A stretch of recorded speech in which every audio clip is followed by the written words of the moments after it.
Hello, everyone. It's time for Vanished Chicagoland Stories, the podcast.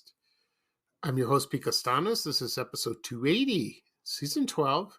Today's date is December 2nd, 2023, and welcome to the show. On today's program, this topic is a little unusual. I'm going to talk about the unsolved case of actress Karen Kupcinet. She was the daughter of that famous columnist from the Chicago Sun-Times, Irv Kupcinet, and she had a brief acting career, and she was murdered. So I found this story very fascinating. So I'll get into more detail later on about her and why I find this fascinating. And then I will talk about her. Also, I will talk about my memories of Chicago department stores, their gift certificates, way back in the past, not gift cards, gift certificates. And I think I touched on this subject before, probably last Christmas or the Christmas before. I figured, why not? I'll talk about this again. But right now, the program will go into a commercial break. And this program is brought to you by Cool Whip. And this is from 1980, and this is set at the Tucker Inn, and with Sarah Tucker. And when I come back, I will explain the actress who plays her and the product. So sit back and relax, and I'll be right back, folks. Thank you. Wish you a Merry Christmas. We wish you a Merry Christmas and a Happy New Year. How about some Christmas cheer, Tucker style? Look at all those desserts. Could I have some spice cake, please? Sure. Date nut cake, please. That apple pie looks like my mother's. Homemade topping and all. Only I use Cool Whip. Tastes fresh as homemade. That's why I wouldn't use anything else. Can I have some more Cool Whip? All you want. Merry Christmas. Merry Christmas from Tucker Inn. Happy New Year. Girl, you have got to try this Laneige lip mask. Trust me, my lips needed that love. Love these vanilla vibes from Kayali. That top note is just so smooth. Smooth and stunning. That's what you get with this K18 hair mask. Those brands everybody's talking about, they're at Sephora. Discover the hype with the hottest names in beauty, including Laneige, Kayali, K18, and Rare Beauty. Only at Sephora. Okay, everyone, I am back. I hope you enjoyed the commercial for Cool Whip, one of my favorite products. That woman that was in the commercial, that's none other than Marge Redmond, the actress who played Sarah Tucker. She was in those commercials in the 70s, the mid 70s and the early 80s. She had a great career in TV. She was best known as Sister Jacqueline on The Flying Nun. I used to watch that show when I was a kid, with Sally Field. And she did a lot of television appearances, and she did a lot of stage work, some movies, and she was great. She's like a very nice lady. And she passed away on February 2020, and she was 95 years old. Oh, she lived a long life. So, so if you want to see commercials about Cool Whip with her, they're right there, if you like. As for Cool Whip, the product, that's been introduced in 1966. It's a whip topping. It's non-dairy Cool Whip. It's real good, but, when you have real whipped cream, it's fattening. And it's good. But, it's acceptable. You put it on your your pie, Jello. What else? Pudding. I love pudding on that. That's good. And it's still around. I remember they made all kinds of flavors, like French vanilla, chocolate, cinnamon, cheesecake. All that. So it's still, but I like it. It really does. It depends on, what you're liking on that. Okay. All right. At the beginning of the program, I mentioned I'm going to talk about the unsolved case of actress Karen Kupcinet and my memories of Chicago department store gift certificates. Before I get started, I have a health update. Yeah. I went to my urologist Wednesday, and everything went fine. I explained what happened, and I'm sure he's aware. He was aware of this. I still take medications. There was a gap of the second medication, Xtandi. I didn't take it from like mid-August to like late September. So it was like a month, almost like a month and a half. And I didn't, because of the insurance. It was something goofy. It's something new. I can't go into it. It's just, it was a pain in the butt. And they were trying to disapprove, and it was a mess. So I just wait. I just waited for that. And then finally it was approved. And then I resumed taking the medication late September. So I went in. The urologist says, "Yeah, your PSA went up. It's about 4.6, but it's due to that.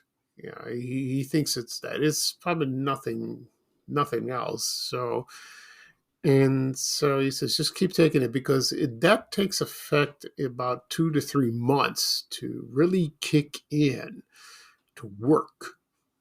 So now it's December 2nd. And I resumed it on late September. So I feel it is starting to work. I feel that it's because I'm getting a little tired and a little sweaty. Fatigue, not as bad as first, but I do get tired, and but I have a feeling it's starting to work again. So that's great. That's good news. And then he said, excuse me, he said,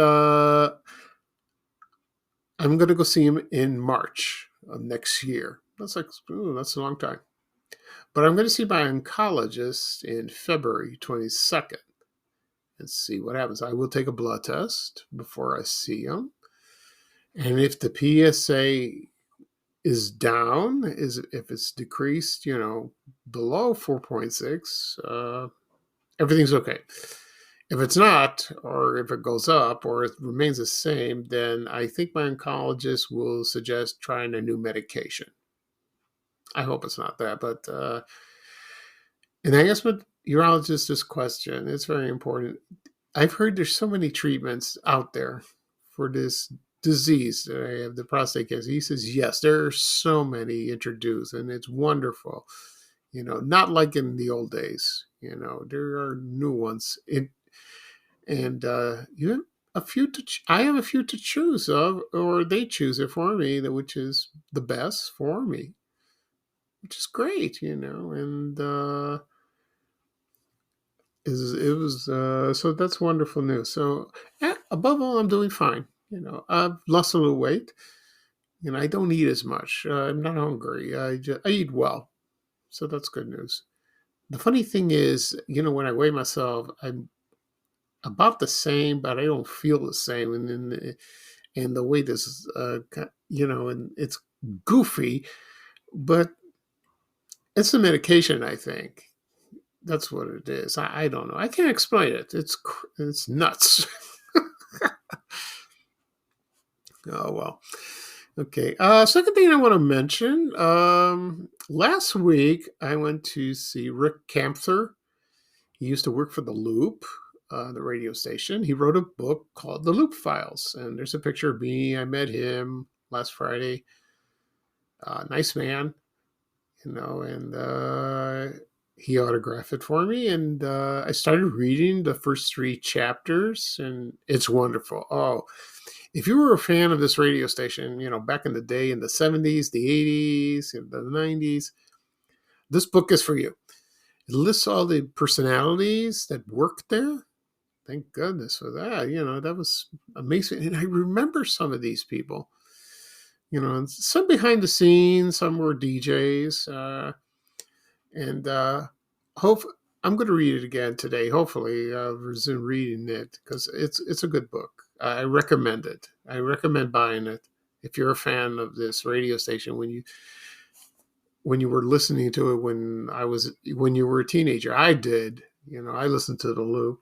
That was a fun time as a teenager listening to the radio station. In the 70s and the 80s. Now it's it's gone. I heard it's on satellite radio, or you can get it on your computer. That's fine. It's not the same, but it does live on. But back then, it was one of its kind. It's very unique. I'm glad about that. Okay. Oh, so that's it for me. Now I'll talk about what I'm going to talk about. I'm going to talk about actress Karen Kupcinet. Now, you're probably asking me, why why are you talking about her? Well, for one thing, she was born in Chicago, and she was a daughter of a famous columnist, Irv Kupcinet, from the Chicago Sun-Times. He had his own show, the Cups Show. I did a podcast episode about him and the show, and that was fun to do. So one day I was watching on cable the True Hollywood Story, and they did a story on her. I think it was about 1999 about her, and I had no idea about this. And whoa, I saw the commercials. I got to watch this. So I recorded it on my DVR, and I watched this, and I go, wow, this is fascinating. I had no idea. And her Hollywood career was very brief. And, she was very pretty. And so they showed clips of her acting credits. They explained where she was born. Her nickname was Cookie. That was her name. And a lot of people were interviewed about her. The people that were involved in her life, her boyfriend, her friends, and what led up to her untimely death, like that. So I'll give you a biography first, and I'll tell you what happened to her. Okay. So here it is. She was born Roberta Lynn Kupcinet, March 6, 1941. And so she had the brief acting career. And then she made her acting debut in a Chicago production of The Anniversary Waltz. And then she attended Pine Manor College. That's the name of college. That's located in Chestnut Hill, Massachusetts, just for a semester. And then she studied at the Actors Studio in New York City. Yeah, she did that. And it was very, that's probably, I don't know if it's prestigious. No idea. And she was encouraged by her mom to go, to pursue her dream, to be an actress. And I'm sure Irv Kupcinet probably supported her, I guess, like that. And one of her first movies was a bit role in the 1961 Jerry Lewis movie, The Ladies' Man. Oh, that movie was hilarious. And You know how Jerry Lewis was. He's like, going nuts and like that. And yeah, she was in that movie. I've seen the movie about one or twice, and I never noticed her in that. I didn't know who she was. And and then she starred in a lot of television shows. Okay. But the funny thing about this is that she um she did some she did some other movies, but she was credited some another name. She wasn't credited Karen Kupcinet. She was credited as Tammy Windsor. Now I don't know if that's the same person. Maybe it is. We don't know. I guess so. Because that's what actors do. They when they get started in the field, they don't go by their real names. They go by their stage names. So stage names. So it might be her. So I guess the first film role she had was it was a movie called The Wild and Innocent, excuse me, in 1959, and she was credited by that. Some of the roles she was in was uncredited. They didn't show that, but she did appear. Like for example, she was uncredited in the movie "Please Don't Eat the Daisies," based on a TV show in 1960 that starred Doris Day. And she was in that. And also she was Shirley in that movie Little Shop of Horrors, with Audrey DuPlant. I've seen the movie about 2 or 3 times, and I noticed I got to see the movie again. And maybe it is her. I don't know. Could be. Also, she was also in the Andy Griffith Show, and she played Hannah Carter, and that was in 1960. And it was about a family feud like that. She appeared in the first season, but she was credited as Tammy Windsor. And I looked at her. I think it's her. I think it is. I think so. Anyway, she appeared in other TV shows: Wagon Train, General Electric Theater, the Donna Reed Show. She had a role in a one-season show with. It was called the Gertrude Berg Show. Molly Goldberg. If anyone older than me would know that. And yeah, she had a role of Carol. She was in that. And they showed that on Get TV. That's a cable channel. I saw that. She put it on DVD. And she was in it, And she also, and then she appeared in Hawaiian Eye, if you remember that show, the Red Skelton Show. And then she appeared in The Wide Country. 2 one-season shows. One is Wide Country.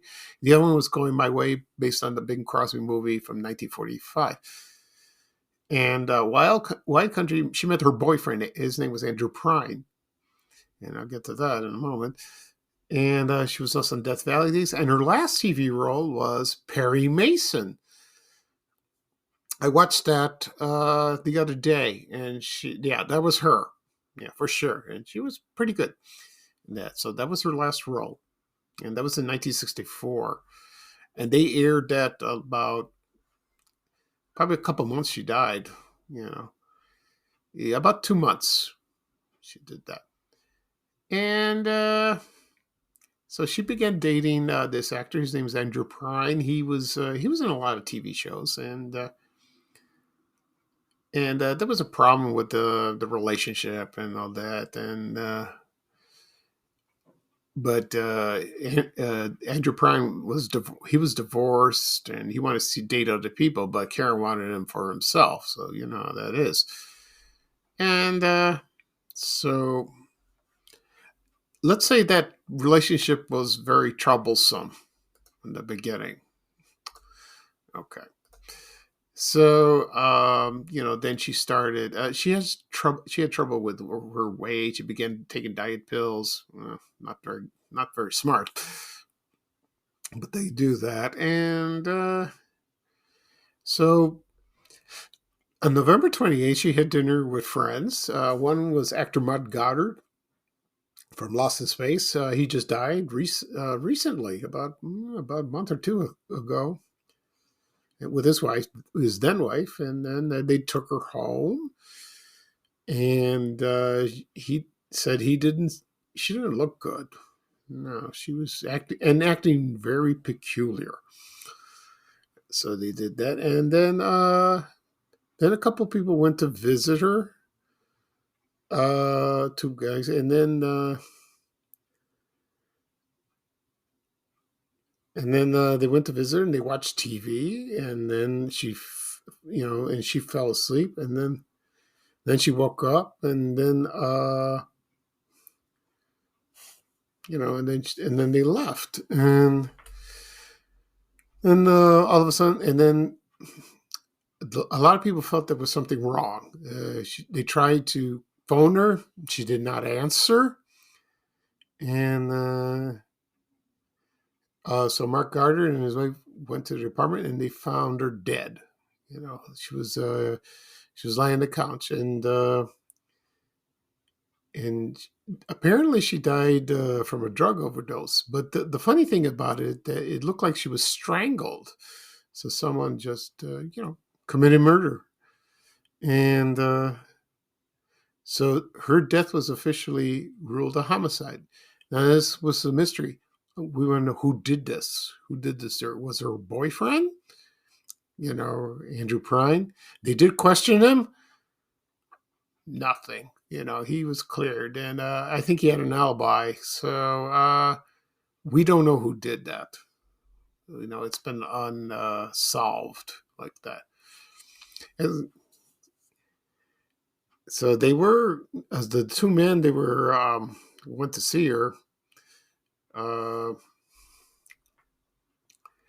They were cleared. They were suspects first, but and the men were their names were. It was a freelance writer. His name was Edward Stephen Rubin, and the other one was actor Robert Hathaway. They went to see her that.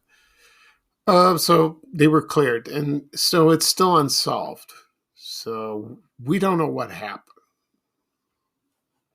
Okay, so there was a crazy rumor that it had something to do with the assassination of John F. Kennedy, but it was ridiculous. That was just alleged. And Irv Kupcinet was interviewed one day on Today Show, and he said, "No, that's ridiculous. It's stupid. It had nothing to do with that." I mean, all kinds of crazy stuff because this happened 60 years ago. So.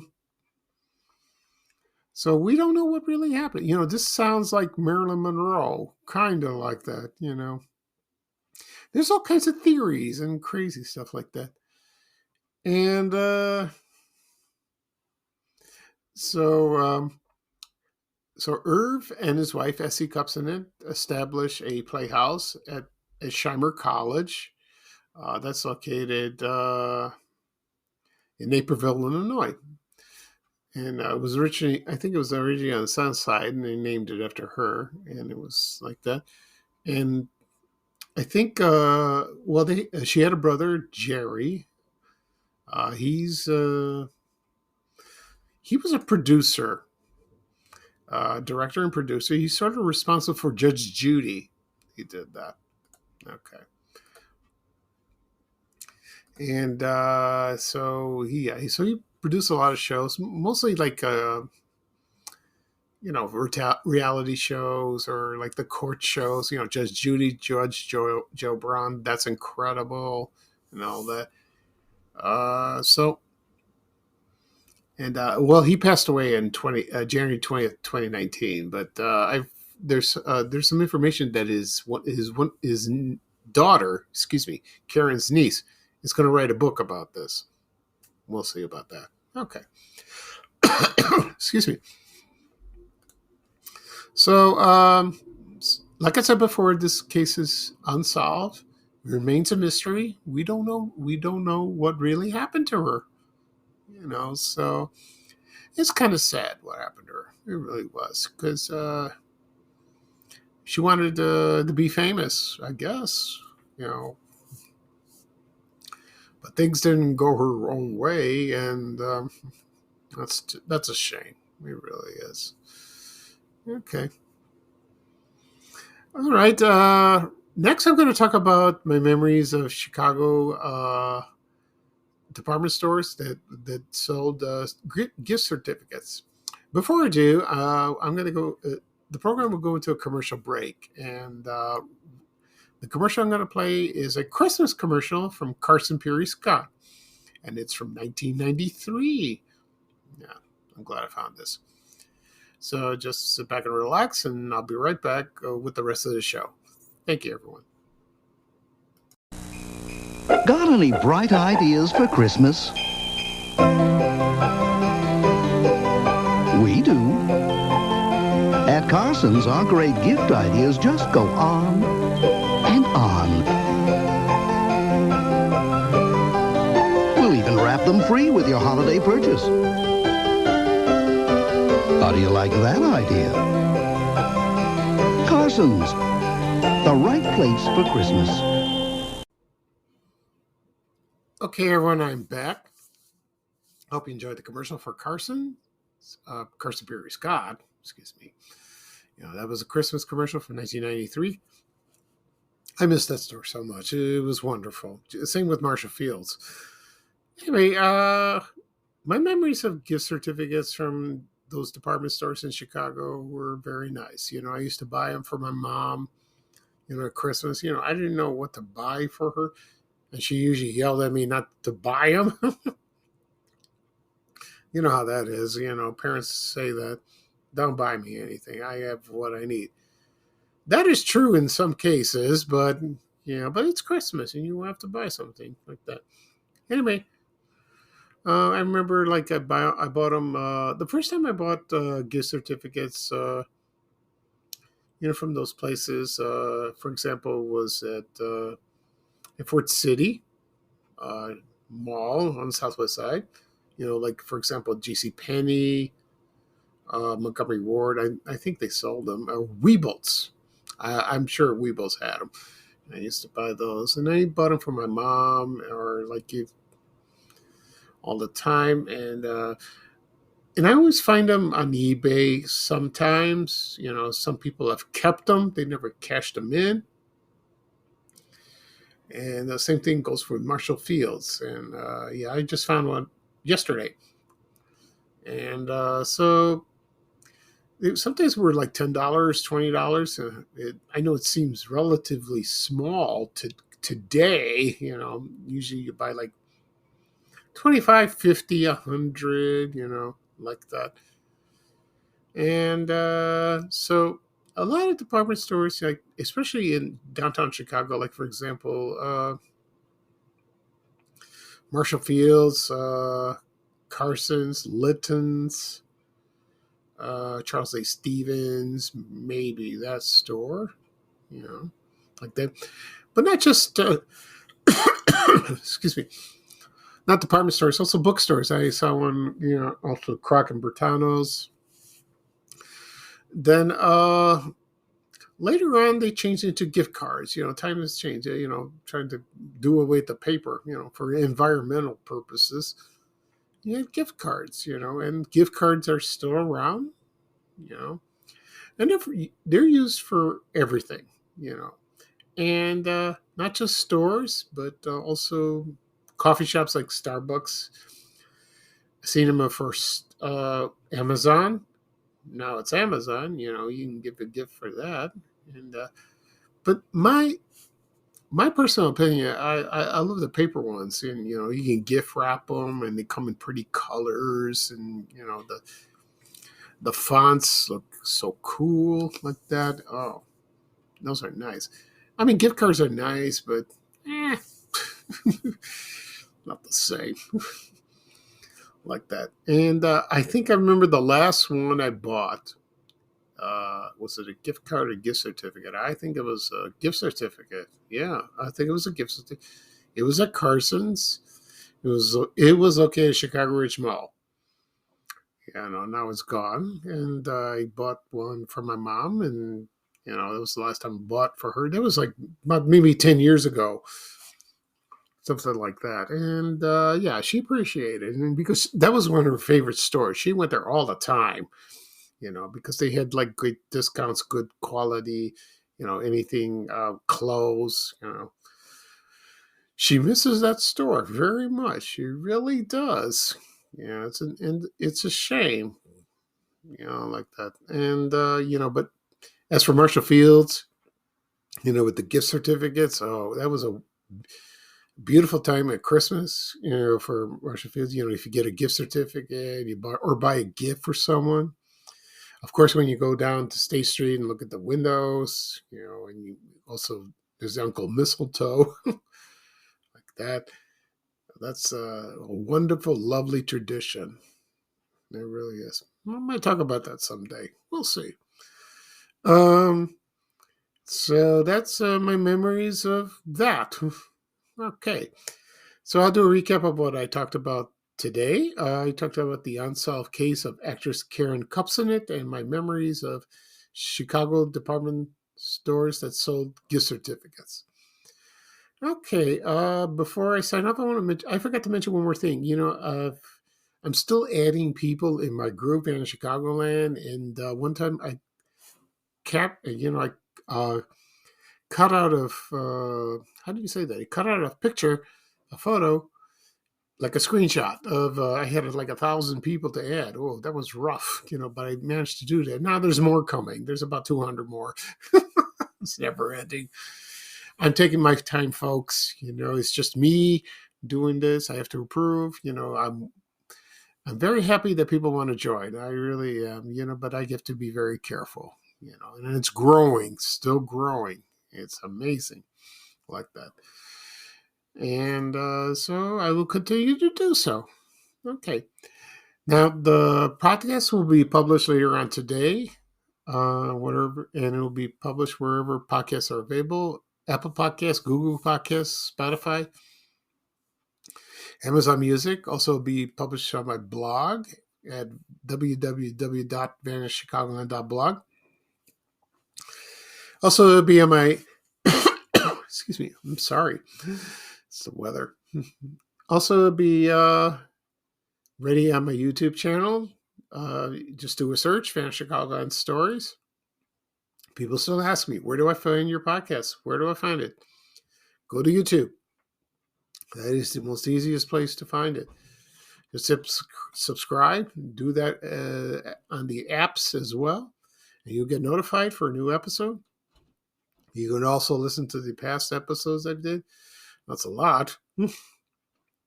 Also, be shared on my social media accounts: Facebook, X, Instagram, Threads, Reddit, and LinkedIn, excuse me. Yeah, so it'll be a while. So it'll be probably this afternoon. It takes time, So that's it, folks. So I hope so this is Pete Costanis, your host of Van Chicagoland Stories.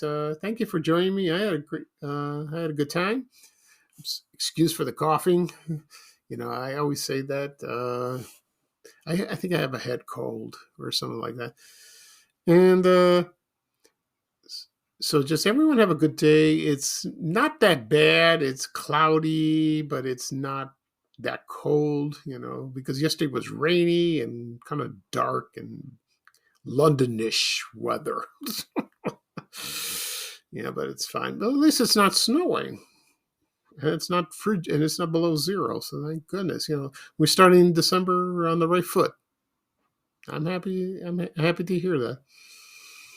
Okay, so here's bye bye for me, and here's a little traveling music from Ray Rayner saying bye bye bye.